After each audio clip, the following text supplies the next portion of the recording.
Mix in the Dark. Hey, what's up? It's MaiYang from Mix in the Dark. I am so happy to be able to release episodes at a more consistent rate. And I think maybe it's because my kids are a lot less needy these days. So I've figured out a system that kind of works. When I started the podcast, I did promise myself that I would not record any stories at night because you know why. I have been breaking that rule though in order to get episodes out.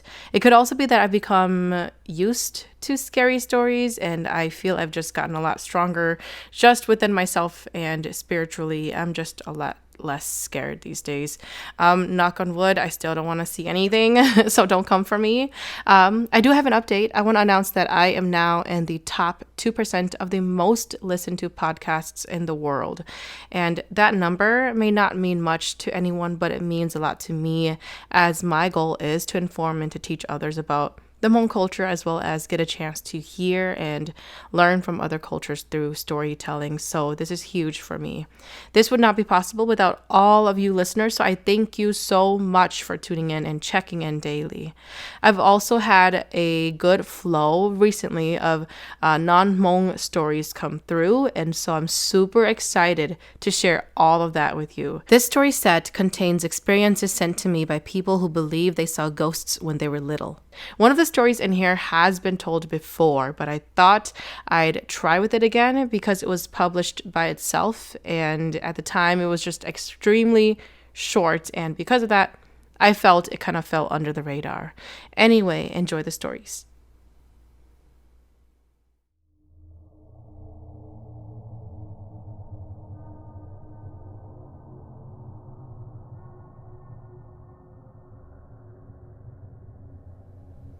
Story 1. I'm from a regular-sized town in Connecticut. I lived in a very small house with my parents and my brother.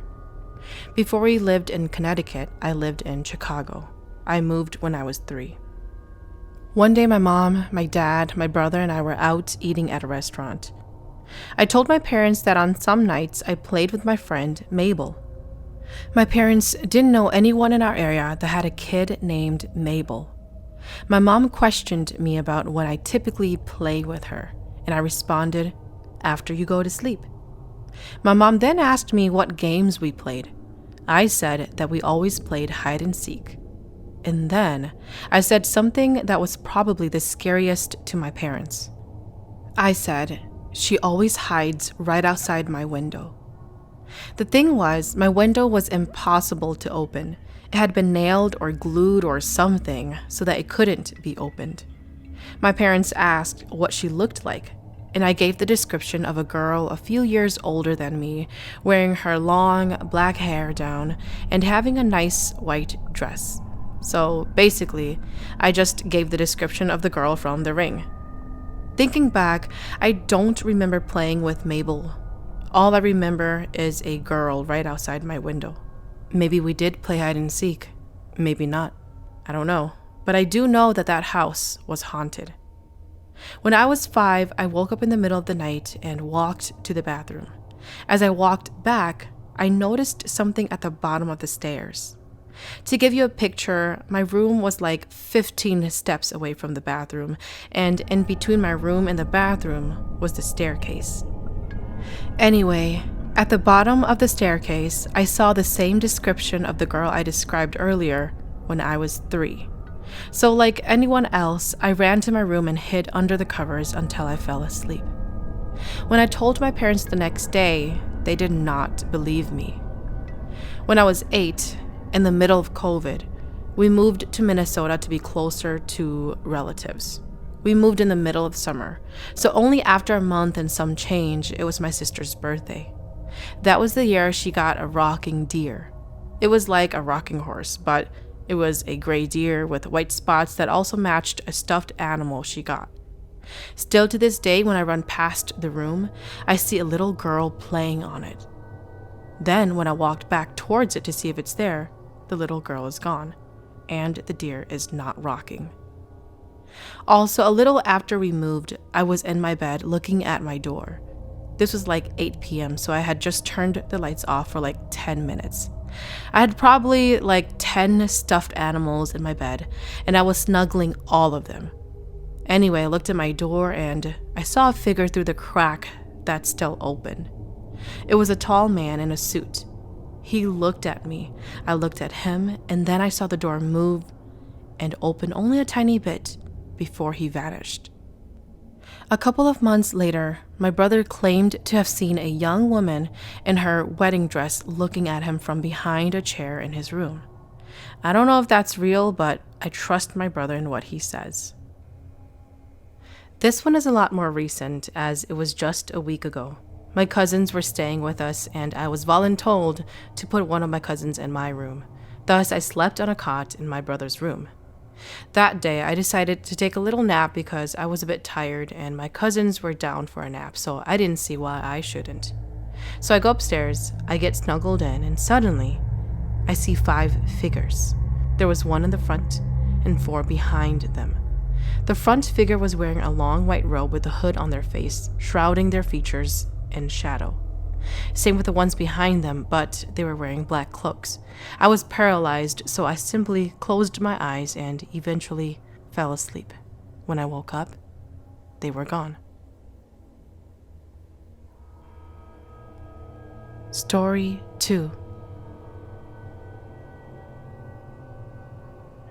I used to go to my grandma and grandpa's house a lot when I was younger. My parents usually bring me and one of my siblings along. I remember that I loved tagging along because my grandparents had a daughter about my age that I would play with at their house all of the time. She always wore her favorite red dress that you would wear to a Christmas party. The length of the dress was right above the ankles and it fit perfectly on her. She doesn't talk that much, but she loved listening to me and I talked a lot. I was only about 6 at the time. In the basement of their home, there was this white pole in the middle, about a foot wide. Their basement wasn't that large, but for us, it was a playable space. We would play Ring Around the Rosie and run all over the basement. I always had a great time there, and I always looked forward for more the next time. As I grew older, I stopped visiting my grandparents. They moved to a new house, and I guess I just became more interested in other things.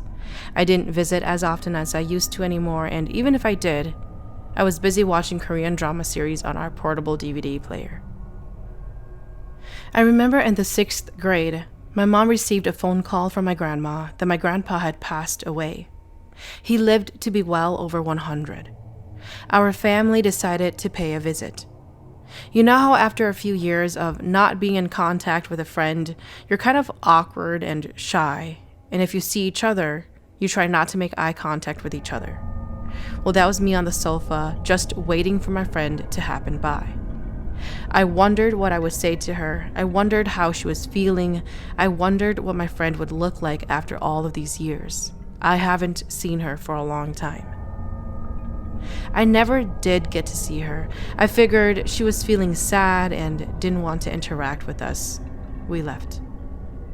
I am now 27 years old. The other day I found myself thinking about my friend in the red Christmas dress and trying to make out what her name was. I couldn't think of one. I realized she never talked. My mom is 76 years old right now, so at the time that I was 6, that would be 21 years ago. My mom would have been 55 years old. Would my grandparents really have a child around my age? Come to think of it, I've never seen my friend in the red Christmas dress upstairs. She only appeared in the basement, and she never talked to me once. Connecting the dots even more, 23 years ago, my grandparents lived in the McDonough homes in St. Paul, Minnesota, which are basically townhouses for low-income families. During this time, a lot of Southeast Asian refugees resided in the area because it was considered public housing. It is rumored that this area used to be a gravesite. I'm not sure how true that is or if it's just a campfire story to scare us kids, but I have definitely heard stories of strange occurrences in this area.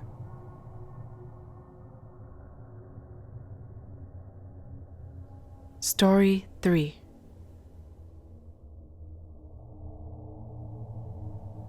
When I was 7 years old, my family moved into a small 2-story house in a quiet Minnesota suburb. It wasn't new, but it wasn't exactly old either. Just one of those late 70s home with a split-level floor plan, faded siding, and a backyard big enough for a kid's imagination to stretch as far as it wanted. My parents bought it after years of renting apartments. They said it was the first real home and we would call it our own. From the moment we unpacked our boxes, something about the place felt heavy. But not in a way a child could describe. The air was just different. Still. I remember the day we moved in like a snapshot, the sound of my dad's truck idling in the driveway, my mom humming to herself as she unpacked dishes, and me sitting on the living room carpet, unboxing toys. I didn't notice right away that I wasn't alone. That night, as the last little bit of sunlight faded through the blinds, I saw her. A girl, about my age, standing in the hallway. She had dark hair that framed her face in uneven layers, like someone had cut it themselves. Her dress looked old-fashioned, pale yellow with lace trim at the sleeves. She didn't speak at first. She just watched me. I remember asking, "Do you live here too?" And she smiled. Then she nodded. Over the next few weeks, she became my best friend. At 7, that kind of friendship felt natural, magical even. She didn't even have a name, or at least I didn't know it, but I called her Anna. It just felt right. We played in the backyard every afternoon after school, and she always stayed close to the back fence where the line of the oak trees met the neighbor's yard. I'd climb the swing set and she'd push me. She'd giggle when I swung too high, and sometimes, when the sun hit her face, I could see right through her. But at that age, I didn't question it. I thought it was just the sunlight or my eyes. My parents, though, noticed that I spent a lot of time talking to myself. They'd ask me who I was playing with, and I'd say, Anna. My mom would smile politely, but exchange worried looks with my dad. They thought it was an imaginary friend, except she wasn't. The first strange thing happened that fall. My mom had gone to the basement to do laundry, and she called me down to bring her the detergent. I remember walking halfway down the stairs when I heard whispering. It wasn't just voices, it was laughter, a girl's laugh, echoing faintly from the far end of the basement. When I turned the corner, Anna was there, sitting cross-legged on the floor, playing with one of my old dolls that I had packed away. My mom was folding towels on the other side of the room, completely unaware. When I called out to Anna, she turned and looked at me with that same smile, but her expression seemed off. Her face looked slightly distorted, like I was seeing her through heat waves. I blinked, and she was gone. My mom asked who I was talking to, and when I told her Anna, she frowned and said, "Honey, there's no one there." That was the first time I realized something about Anna did not make sense.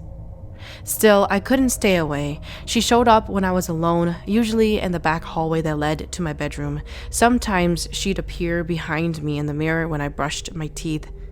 Once late at night, I woke to the sound of humming. It was "You Are My Sunshine." I followed the sound to the living room, and there by the window was Anna, swaying gently, her back turned. When she stopped humming, she whispered, "He misses you." I didn't know who she meant, but before I could ask, she vanished. When I was 9, my grandmother passed away. It was the first death I had ever experienced. She lived with us for a while before she got sick. She had a soft voice and always smelled like jasmine. After the funeral, Anna stopped appearing. For a long time, I thought she'd left. I grew older. My parents divorced.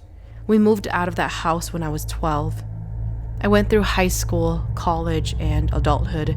I didn't think about Anna again until I was in my 30s. When my mom got sick, lung cancer, it brought back a lot of memories. She moved in with me while she went through treatment. One night, we were sorting through old boxes in my attic, and I found an old photo album from when she was a child. I flipped through the pages absently, smiling at her school pictures, her family, my grandparents. Then, I froze. There was a photo, faded and slightly torn at the edges, of two little girls standing in front of an old farmhouse. One of them was my mom, maybe 6 or 7 years old. The other was a girl in a pale yellow dress. I recognized her instantly. The uneven haircut, lace sleeves, that same faint, knowing smile. It was Anna. But the back of the photo said something that made my stomach drop. Mary and Anna, 1961, before the accident. I turned to my mom. "Who's Anna?" Her face went pale. She stared at the photo for a long time before she whispered, "That's my sister." I'd never heard my mom mention a sister.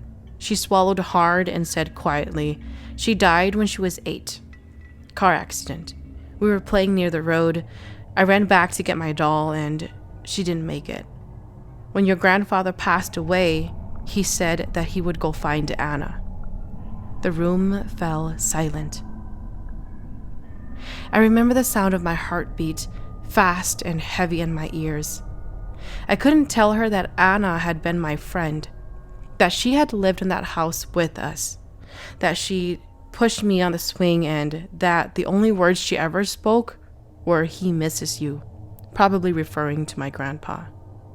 Because how do you tell your dying mother that her dead sister had played with her child decades later? That night, I dreamt of the old house. In the dream, I was back in the hallway, standing by my childhood bedroom. The air was thick with dust and sunlight, and the walls looked smaller somehow. Then I saw her, Anna. She looked exactly the same as when I was a child. She smiled at me and said, "You found me." I wanted to ask her why. Why me? Why come back? But my throat felt tight. I couldn't speak. She stepped closer, reached out her hand and whispered, "Tell her I'm okay." And then she was gone. When I woke up, my pillow was damp from tears I didn't remember shedding, and the next morning I told my mom about the dream. She smiled faintly, eyes glistening, and said she always wanted to be remembered. My mom passed away a few weeks later. I went back to the old house once, years after it had been sold. The new owners had repainted everything, changed the landscaping, and built a new fence. But when I stood in the backyard, I could still feel her there. The swing set was gone, but the air felt the same, quiet, heavy, and alive. I closed my eyes and whispered, "Thank you, Anna." And for just a second, I heard laughter, the faint sound of a little girl giggling behind me. When I turned, there was no one there. The wind moved slowly toward the trees, and the last leaves clung to the branches like they didn't want to let go. Even now, when I think back, I don't see it as a haunting. I think she was just a lonely child, my mother's sister, reaching across time to be remembered. And maybe, for a few years, she found comfort in being seen again.